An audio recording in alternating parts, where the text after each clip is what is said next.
बिस्मिल्लाहिर्रहमानिर्रहीम। अस्सलाम वालेकुम नाज़रीन, आपका मेज़बान अली हुसैन जी। इमरान खान साहब ने अडयाला जेल से बड़ा सख्त मैसेज भेजा है और ताकतवर को ललकारा है, सही झुंझेड़ के ललकारा है। क्योंकि इमरान खान साहब एक बात तो बिल्कुल कैटेगोरिकल कर रहे हैं कि जैसे नवाज शरीफ साहब और जरदारी साहब ने एनआरओ लिया है, डील की है, मैं ऐसे कभी डील नहीं करने वाला, जो मर्जी हो जाए। और दो बार नहीं, कई दफा इमरान खान साहब को ऑफर हो चुकी है। एक बार अटक में ऑफर हुई है कि आप 2 साल के लिए बाहर चले जाएं, आप 3 साल के लिए चले जाएं, आप 1 साल के लिए चले जाएं। और इस ऑफर के गवाह जो हैं वो साहबजादा अहमद रजा साहब भी हैं।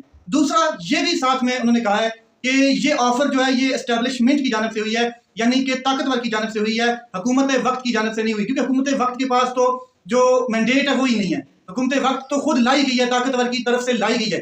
साथ में इमरान खान साहब कह रहे हैं कि Al Qadir trust case 190 million pound का केस ये इसलिए लिंगर ऑन कर रहा है कि ताकि मेरे ऊपर दबाव डाला जाए, ताकि मुझे दबाव में रखा जाए और मुझे डराया जा सके, धमकाया जा सके।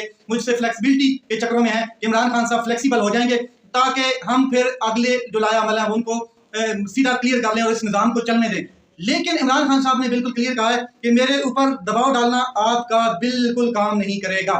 आप किसी तरीके से भी दबाव डालें, कोई काम नहीं करेगा। और इमरान खान साहब ने कहा कि मुतालबा मैं ये करता हूं कि फिल फॉर इस फैसले को सुनाया जाए। आपने जैसे इद्दत केस का फैसला सुनाया है, जैसे साइफर केस का फैसला सुनाया है, आपका मुंह काला हुआ है, तो इसका भी फैसला सुनाने के बाद कौम ने इसको रिजेक्ट कर देना है और हाई कोर्ट से ये रिफ्यूज हो जाना है, मुस्तरद हो जाना है, ये कालादम हो जाना है, आपका मुंह काला होना है। एक चीज और है, कहा यह जा रहा है कि मुज़ाकरात का जो एक सेटअप बना हुआ है, कमेटी कमेटी खेला जा रहा है, इस वजह से भी इमरान खान साहब का ये फैसला नहीं सुनाया जा रहा है, ताकि इमरान खान साहब के ऊपर एक प्रेशर बिल्ट रहे कि वो किसी तरीके से मुज़ाकरात की टेबल पे बैठे रहें, लचक दिखाते रहें।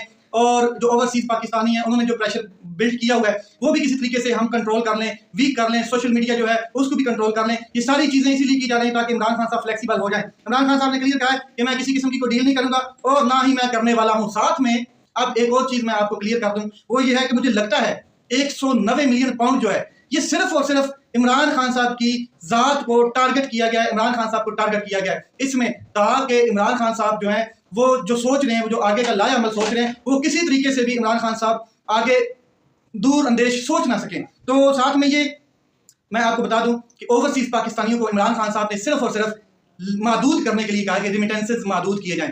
बिल्कुल कॉल इस तरह की नहीं दी कि बिल्कुल ही आप रोक दिए जाएं। तो जो स्टेट बैंक के अदादोशुमार हैं, पाकिस्तान के खजाने के अदादोशुमार हैं, रिपोर्ट्स हैं, उनसे बिल्कुल क्लियर नजर आ रहा है कि अब पाकिस्तान की इकोनॉमी में जो रिमिटेंसेस लामहदूद आते थे अब महदूद हुए हैं और इकोनॉमी डाउन हुई है। इससे बड़ा फर्क पड़ा है खजाने को और इकोनॉमी को।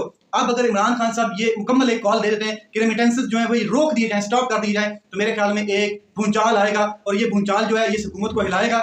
इस हुकूमत के अलावा मैशत को भी हिला के राख कर देगा और अच्छा खासा प्रेशर बिल्ड होगा, अच्छा खासा प्रेशर बन जाएगा इस हुकूमत के ऊपर, ताकतवर के ऊपर। आगे चलते हैं। इमरान खान साहब ने कहा जो भी मुज़ाकराती अमल में होगा वो डिसाइड किया जाएगा और मुज़ाकराती कमेटी जो है वो मेरे सामने रखेगी। मैं डिसाइड करूंगा कि आगे का क्या लाया अमल है। मेरी इजाजत के बगैर, मेरे हतमी फैसले के बगैर कमेटी खुद कुछ नहीं कर सकती। कमेटी इमरान खान साहब की जो बनाई गई कमेटी ये खुद कोई फैसला नहीं कर सकती। बुशरा बीबी के हवाले से इमरान खान साहब ने एक चीज क्लियर कर दी है कि जो डील की बातें चल रही हैं, जो ये बातें चल रही हैं कि बुशरा बीबी बैकडोर राब्ते में है, तो ये आप क्लियर समझें कि बुशरा बीबी के साथ कोई बैकडोर राब्ते नहीं है और बुशरा बीबी इन चीजों में इन्वॉल्व नहीं है, किसी किस्म का कोई राब्ता नहीं हुआ। अगर कोई इस तरह का होता तो इमरान खान साहब को ये कॉल्स देने की जरूरत ना पड़ती, या मतलब कि कब के वो बाहर आ चुके होते अगर कोई डील ही करनी होती बैकडोर। इमरान खान साहब इसके लिए रेडी बिल्कुल नहीं है। आगे चलते हैं। इमरान खान साहब ने कहा कि जनरल ज़िया और मुशर्रफ का दौर इस हिसाब से ठीक था कि उसमें मीडिया को और अदलिया को थोड़ी बहुत आज़ादी थी, बोलने की आज़ादी थी। अब जो चल रहा है वो ये है कि बिल्कुल नीम और गैर एलानिया मार्शल लॉ है। नजर आ रहा है कि मार्शल लॉ लगा हुआ है,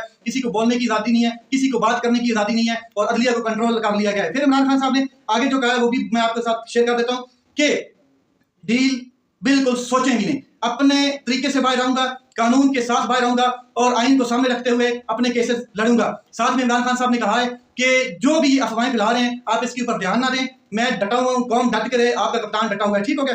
अलीमा खान साहिबा ने कैटेगोरिकल इमरान खान साहब का पैगाम दिया है कि पिछले 1.5 साल से हमारा भाई अंदर है, केसेस का मुकाबला कर रहा है, तो बाहर क्यों तासर दिया जा रहा है कि बैकडोर राब्ते हो रहे हैं। इमरान खान साहब ने वाज़ा कहा है कि उन्होंने मुज़ाकराती कमेटी बनाई है, वही मुज़ाकरात करेगी, मैं किसी से कोई मुज़ाकरात के लिए तैयार नहीं हूँ। और ताकतवर की जानब से बार बार इमरान खान साहब को मैसेजेस आते रहते हैं कि आप ये ऑफर ले लें, आप ये ऑफर ले लें। इमरान खान कहते हैं कि दुश्मन हो लेकिन कमीना ना हो। इमरान खान मांगते हैं, क्या मांगते हैं? बच्चों से बात कराएं, डॉक्टर से चेकअप कराएं और किताबें पहुंचाएं। इसके अलावा इमरान खान साहब ने कोई चीज नहीं मांगी। और इन तीनों चीजों पर भी ये हुकूमत, ये वक्त, ये जो वक्त का सिकंदर है, ताकतवर है, ये कमीनगी जाहिर कर रहा है, ये इस चीजों के ऊपर भी कमीनगी का इजहार कर रहा है। कई महीनों से बच्चों से बात नहीं करवाई गई इमरान खान साहब की। मैं आपको बता दूं कि इमरान खान साहब को हाउस अरेस्ट की जो बार बार ऑफर की गई है, इसमें अली अमीन गंडापुर साहब भी हैं, जिनको 2-3 बार मैसेज भेजा गया, पैगाम भेजा गया इमरान खान साहब की जानब से, कहा गया है, इमरान खान साहब की तरफ भेजा गया है अली अमीन गंडापुर को कि आप उन्हें समझाएं, आपको बनी गाला हाउस अरेस्ट कर दिया जाता है, आप आराम से वहां पर रहें, आपको कोई टेंशन नहीं होगी, केसेस भी हटा लिए जाएंगे।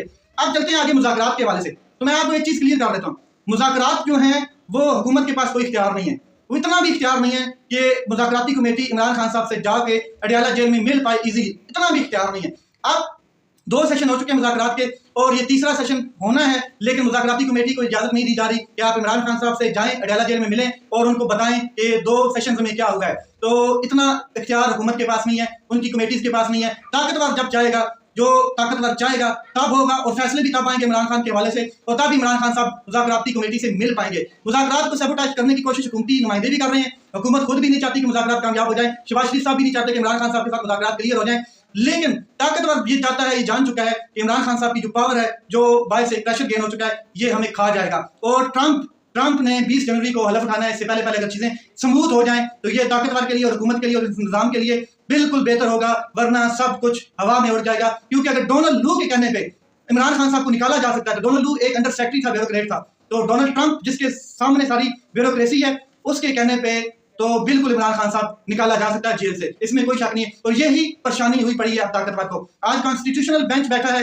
7 रुकनी सरबराही की है अमीनुद्दीन साहब ने, और जमाल खान मंदोखेल साहब ने बड़े अहम रिमार्क्स दिए हैं कि जब मैं जेल में था तो मुझे भी हवा लगवाने के लिए, सूरज की धूप के लिए बाहर निकाला जाता था। मैंने वहां पे देखा कि कैदी क्रिकेट भी खेलते थे, गेमें भी खेलते थे, लेकिन मामला जो है ये कि उनकी आज़ादी का है। अगर किसी को आप कैद तन्हाई में रखते हैं तो वो उसके लिए बहुत बड़ी सजा है। तो वहाँ पे अच्छे खासे रिमार्क्स दिए गए हैं और साथ में ये भी कहा गया है कि हमें रिपोर्ट्स जमा कराई जाएं। एडिशनल जो डायरेक्टर थे वहाँ पर जनरल पंजाब के, उनको कहा गया कि आप हमें रिपोर्ट्स जमा कराएं कि कैदियों के साथ, जो मिलिट्री ट्रायल्स के कैदियों हैं, उनके साथ क्या चल रहा है, क्या उनके साथ इंसानी हकूक पूरे किए जा रहे हैं या नहीं किए जा रहे हैं। ख्वाजा हर साहब इसके ऊपर बयान दे रहे थे। लेकिन चीजें बड़ी क्लियर है, इमरान खान साहब के फैसले आने हो तो फिल 4 आ जाते हैं, मिलिट्री कोर्ट्स के फैसले आने हो तो फिल 4 आ जाते हैं, एक दिन डिले करके दूसरे दिन मुलतवी करके केसेस स्पीड से चलाए जाते हैं और बिल्कुल क्लियर चीजें सामने निकाली जाती हैं। और स्पीड इतनी है कि बाकी अगर केस लगना हो तो मेन केसेस नहीं लगते हैं, ना इलेक्शन के हवाले से कोई मेन केस लग रहा है, ना ही उसकी समातें हो रही हैं जल्दी जल्दी, ट्रिब्यूनल्स जो है वो फंसे पड़े हैं।